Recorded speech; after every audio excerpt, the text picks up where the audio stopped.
Hello, friends, fiends, and fellow YouTubers, and welcome to episode 771 of the Daily Comic and Collectible.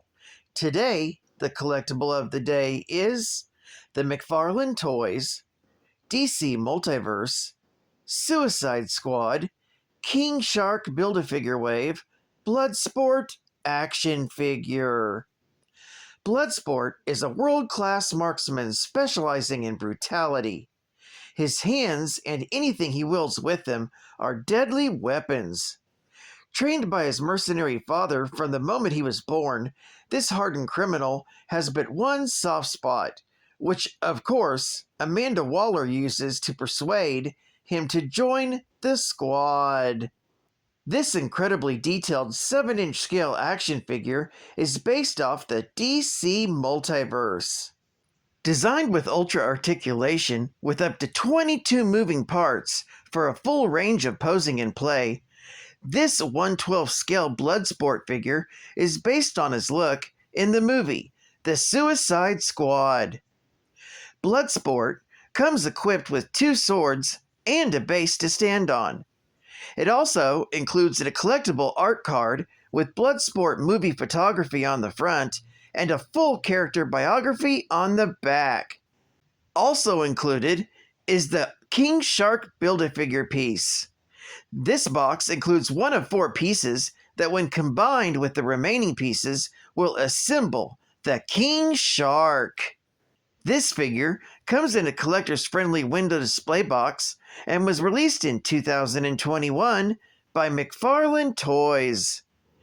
Now, the comic of the day is Superman, Volume 2, Issue number 4, with the cover date of April 1987, with the story, the art, and the cover all by John Byrne.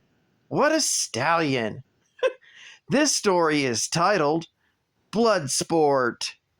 The story opens with Jimmy Olsen having lunch with Lucy Lane when a maniac named Bloodsport suddenly begins firing wildly into the restaurant, rambling about the days when Mickey and he got their cans shot off in Nam. Cops converge on the scene, but Bloodsport hops on his motorcycle and speeds away. Superman arrives and consults with Metropolis Special Crimes Unit Inspector Maggie Sawyer. He uses his infrared vision to trace the heat signature from Bloodsport's bike. Superman then tracks him to the Kenmore bowling alley and engages him. Bloodsport begins teleporting high-tech weaponry into his hands, including a rifle that fires kryptonite needles. Bloodsport shoots and successfully wounds Superman with that specific gun to his surprise. Jimmy Olsen then arrives to try and help Superman out, but Bloodsport escapes. Superman is then sent to a hospital's trauma center to undergo surgery with Dr. Sanchez, who ultimately is forced to give the Kryptonian a controlled exposure to the kryptonite bullet fragments themselves, to allow him to complete the operation without Superman's superhuman resistance to injury interfering. Recovering quickly with his healing abilities, Superman knows that the only 2 people aware of kryptonite are Lex Luthor and Metallo. Since only the former would have the resources to create a criminal like Bloodsport, he is the logical mastermind behind the killer.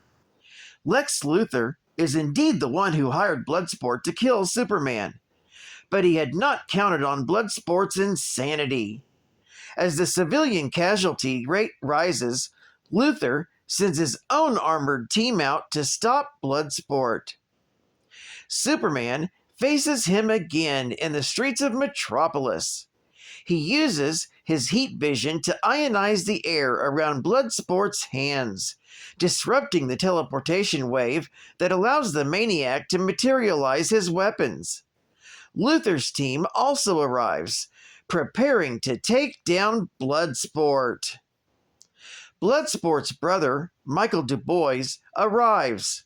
Although Bloodsport spoke as if they were in the Vietnam War, in truth, it was only his brother Michael who served and lost his arms and legs.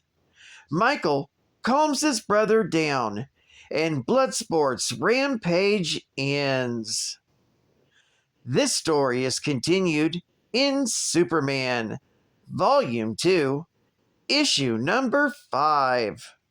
Geek Fact: this issue is a key issue, featuring the first appearance of Bloodsport.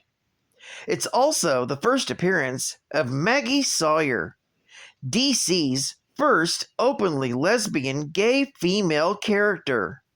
Bonus Geek Fact: Maggie Sawyer is the inspector of the Metropolis Special Crimes Unit.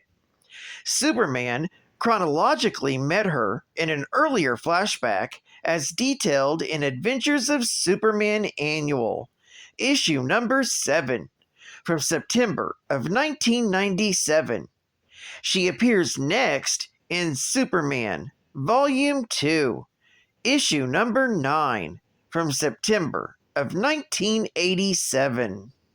Advertising Ad Fact: From the 1986 Marvel Comics Group, where talent is made.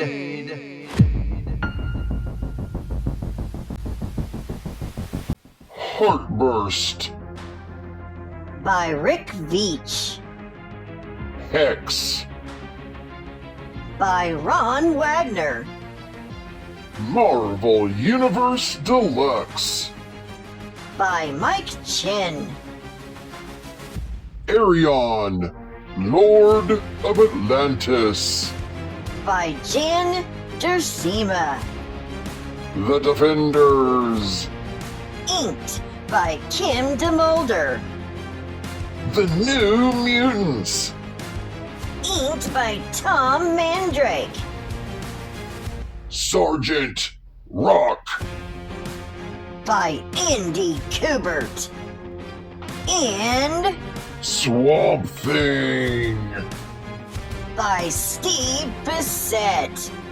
For cartoon illustration, graphic arts, and animation, look no further than the Joe Kubert School of Cartoon and Graphic Arts, located in Dover, New Jersey.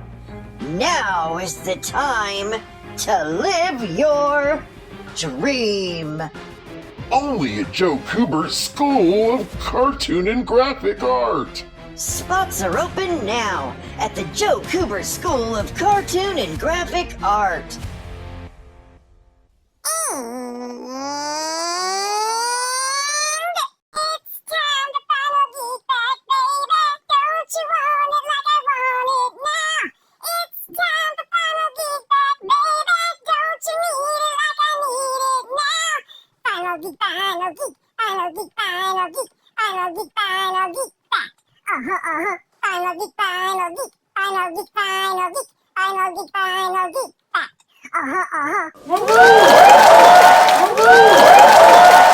Don't you wish your geek facts were hot like me? Don't you wish your geek facts were hot like me? Don't ya? Oh yeah, don't ya? Meow, don't ya?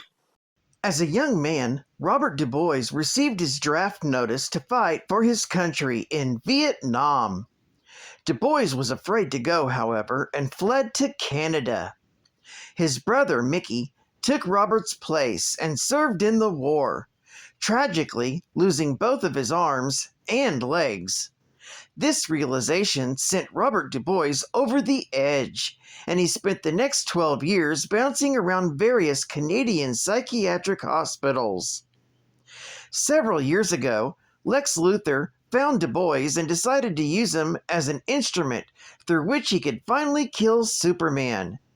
He secretly outfitted Du Bois with a device that enabled him to teleport any weapon he could imagine directly into his hands. One of these weapons was a gun that fired needles of green kryptonite. Luthor's scientists played on Du Bois' guilt and sent him out to track down Superman. Luthor's objectives went horribly awry, however, as he failed to account for Robert's psychological instability. Now calling himself Bloodsport, Du Bois imagined himself as a hard-edged Vietnam War veteran and went out in combat fatigues, slaughtering more than 25 innocent civilians just to draw Superman out. Superman caught up with Bloodsport at the Kenmore bowling alley, but was felled when Du Bois fired the kryptonite needle into his chest. After recovering from the wound, he faced Bloodsport a second time and was able to use his heat vision to ionize the air around his hands, preventing him from summoning any more weapons. Superman's pal, Jimmy Olsen, meanwhile, had learned the truth about Du Bois' history and had located his brother Mickey. He brought Mickey out to the battle scene, whereupon the quadriplegic begged his older brother to give up his violent path. Upon seeing his brother, Robert Du Bois collapsed to the ground, wallowing in guilt. Bloodsport was then arrested and sent to Stryker's Island Penitentiary. Well, I'd like to thank you for joining me for another Daily Comic and Collectible, and I hope to see you again Wednesday. This is Cut Fan Comicsman, and I'll catch you on the flip, baby. Over and out.